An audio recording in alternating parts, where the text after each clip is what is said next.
2 শতাধিক জাল শিক্ষকের তালিকা প্রকাশ করল শিক্ষা অধিদপ্তর। দেখেন, এটা হচ্ছে আজকের খবর। জাল সনদে চাকরি করা 2 শতাধিক শিক্ষকের তালিকা প্রকাশ করেছে মাধ্যমিক উচ্চ শিক্ষা অধিদপ্তর মাউসি। এদের বেতন ভাতার সরকারি অংশ এমপিও বাতিল করা হয়েছে। একই সঙ্গে তালিকায় থাকা জাল শিক্ষকদের বিরুদ্ধে শিক্ষা প্রতিষ্ঠান কী ব্যবস্থা নিয়েছে তা জানতে চাওয়া হয়েছে। বৃহস্পতিবার মাধ্যমিক ও উচ্চ শিক্ষা অধিদপ্তর মাউসি জাল শিক্ষকদের এই তালিকা প্রকাশ করেছে। দেখেন, অলরেডি যে নোটিশটা তৈরি করা হয়েছে, দেখেন এখানে উপযুক্ত বিষয় এবং সূত্রে আলোকে শিক্ষা মন্ত্রণালয় কর্তৃক নিযুক্ত শিক্ষক কর্মচারী জাল সনদের সত্যতা যাচাইপূর্বক তথ্য প্রেরণ করা হয়েছে এবং উক্ত পত্রে জাল সনদধারীদের বিরুদ্ধে মোট 7টি বিষয়ে ব্যবস্থা গ্রহণের জন্য নির্দেশনা প্রদান করা হয়েছে।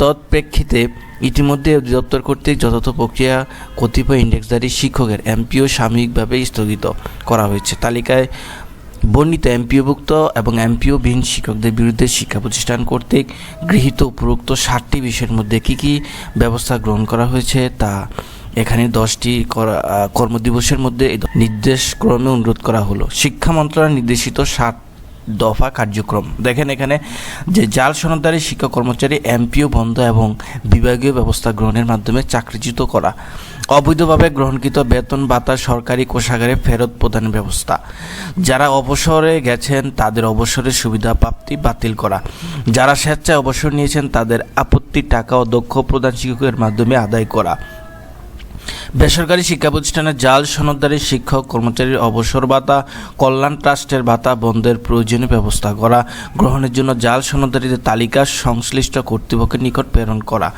জাল সনদধারীদের বিরুদ্ধে সংশ্লিষ্ট প্রতিষ্ঠান প্রদান কর্তৃক ফৌজদারি অপরাধের মামলা দায়ের, জাল সনদধারীদের নিয়োগ কার্যক্রমের সাথে জড়িতদের বিরুদ্ধে বিধি মোতাবেক ব্যবস্থা গ্রহণ করা।